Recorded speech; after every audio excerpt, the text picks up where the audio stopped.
Assalamualaikum and hi to Dr. Aisha and friends.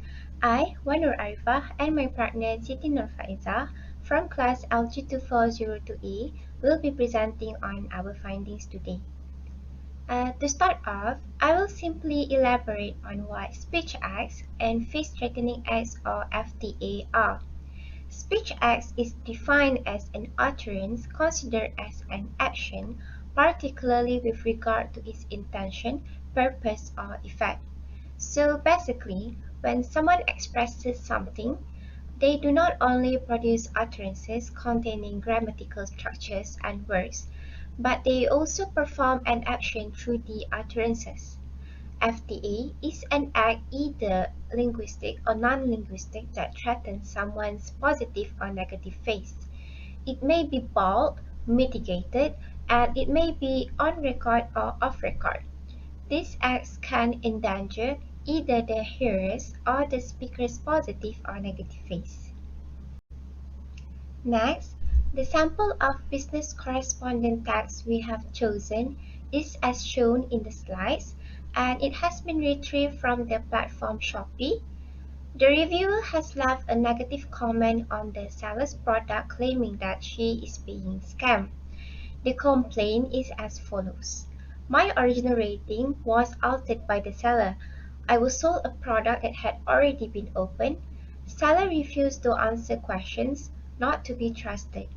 And then, the response given by the seller is very long and detailed, which briefly reads, Hi Andrea, have you clicked on the live agent button?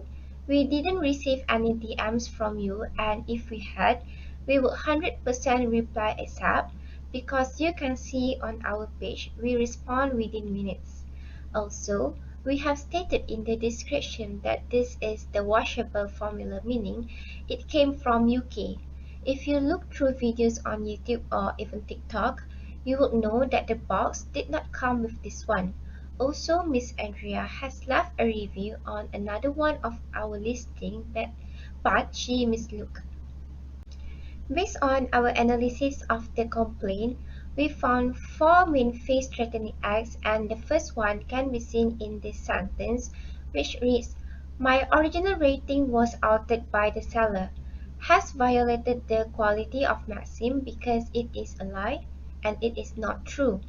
As we analyzed the complaint, we have found that the reviewer has actually mistakenly commented on another product she bought, and this complaint was made on another product, meaning she quickly assumed that the seller has deleted her comment. The second sentence, which is, I was sold a product that had already been opened, is an on-record face-threatening act with redressive action with intention to create misunderstanding and toughen the face-threatening acts. The reviewer allegedly claimed that the product has already been opened when in fact the product actually did not come with a packaging. However, other customers who have read her complaint beforehand would have easily assumed that the seller is dishonest, which causes losses for the company. Another sentence that contains the element of face-threatening act is not to be trusted. It is on-record face-threatening act which is direct, unambiguous, and concise. Why? Because we can see that actually the not to be trusted is implied direct to the seller, and it is unambiguous and concise because other customers will understand without explanation when they read it. This sentence is without redressive action and no effort to minimize the threat because the reviewer is obviously angry and she does not have the intention to be considerate in her word choices. With the comment of the reviewer, the rank of the imposition for company and seller's negative face is threatened because the company loses its freedom of action and must reply to the complaints in order to avoid losing potential customer if they ever read the review. Hi, I'm Siti Faezah binti Mat Yazid, and I am going to show the response given by the organization and evaluate it. So here is the response written by the owner of Dear Makeup Lover. The response goes, Hi Andrea, have you clicked on the live agent button?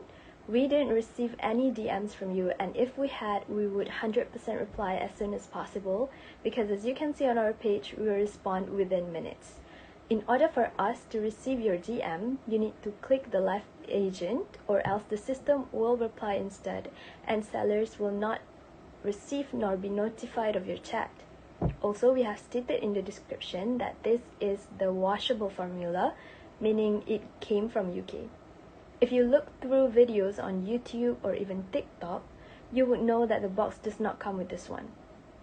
But don't worry, we appreciate your feedback, and we'll be doing a TikTok video of the unboxing of the mascara to show that it does come without a box, so you will be confident in using it.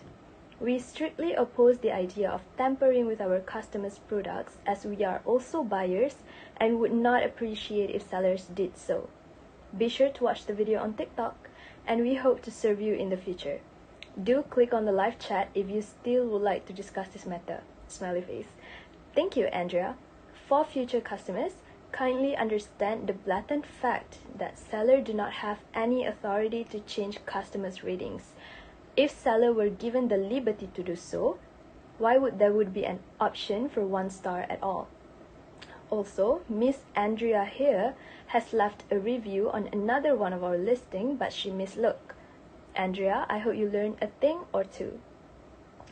You may refer to these 2 TikToks of unboxing, both from the same supplier, proving that we did not open your products, nor will we ever do such horrendous act. The owner then included 2 TikTok links and ended the comment with "Stop the fitna." Well, from here we can see that things are getting heated between the seller and the buyer, and the response from the owner might seem helpful, but it could make it worse too. Though the reaction is written quite professionally and formally, the owner did imply some sarcasm. We also believe that the seller intends to be the bigger person without having to look petty, but it kind of shows. The owner seems direct in calling out the customer. Still, at the same time, the owner is also being indirect by saying, for future customers, kindly understand that blatant fact that seller does not have the authority to change customers' ratings. Now, future customers here is intended that the owner is indirectly saying it towards the buyer, Andrea. The owner is good at showing customer care or customer importance, therefore it can make readers contemplate whether or not to side with the owner or the buyer. In addition, the seller also being convincing by stating that if the buyer had DM'd the account, they would 100% reply as soon as possible, because the ratings on their page saying that Dear Makeup Lover responds within minutes. Here, the owner managed to convince readers that the business is reliable. However, no apology is visible for the inconvenience in the response, whether it is confusion or the business mistake, probably because the owner does not think that it is their fault. Instead, the owner even asked the buyer to learn something. The owner of Dear Makeup Lover also merely assumes that everyone watches YouTube or TikTok videos on unboxing the products and disregards the buyer's confusion. However, it is good that the seller is open to further discussion, as it is mentioned there. Do click on the live chat if you still would like to discuss this matter. Lastly, the seller ended the comment with "Stop the fitna" or "Stop the slander," which sounds kind of angry, probably because the owner feels as if the accusation made was too much.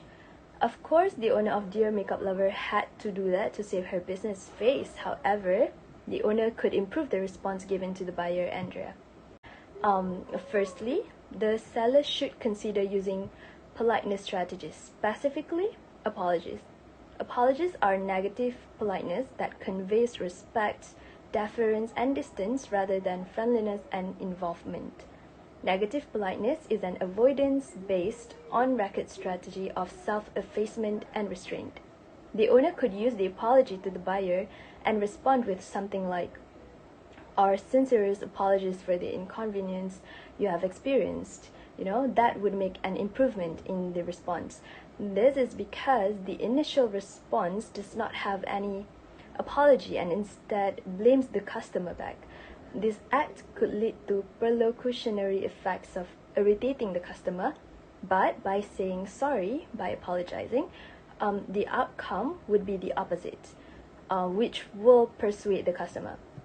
Another politeness strategy that could be used is positive politeness, which is a compliment or notice, which notices the address's interests, wants, needs, and goods. Now, positive politeness is commonly used between the people you are close with, such as family and friends, to minimize the FTA. In this case, the seller could try to be more friendly by building a relationship with Andrea by acknowledging Andrea's confusion. Of course, just like other customers, Andrea wants her problems to be solved too. Though in this case, Andrea is the one who seems a little confused. Therefore, the seller could say something like, we do understand your frustration. However, the product really does not come with a box.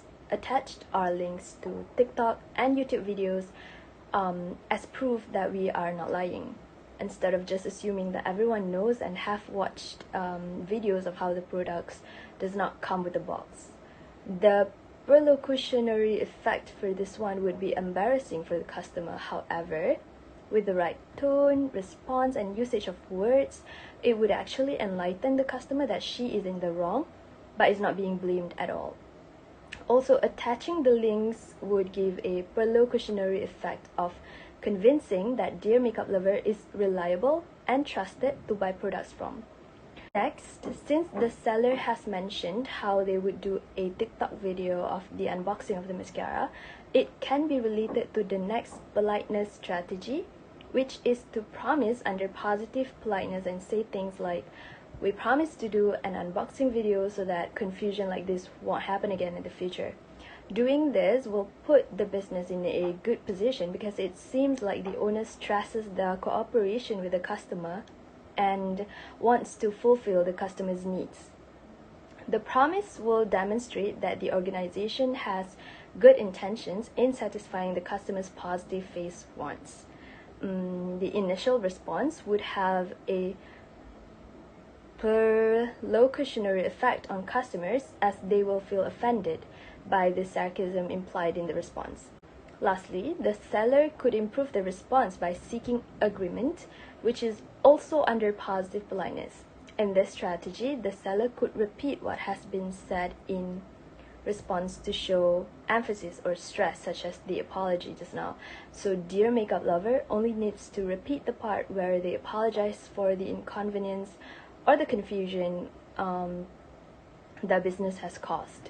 We believe that doing this will help improve the response as customers will feel satisfied and secure. So that is all from me. So, from what we have learned from this experience, face-threatening acts and speech acts must be used in a correct manner. It is fairly important for both parties to play their role to lessen the damage impact when using face-threatening acts. As stated earlier, implying politeness strategy brings a lot of positive changes to the seller and customer. Using ethical word choices in leaving a complaint and when giving a response can help building a good relationship between the customer and seller. So that is all from me, Arifah, and my partner Faezah. Hope you had a great time listening to our presentation. Thank you for your time. See you again.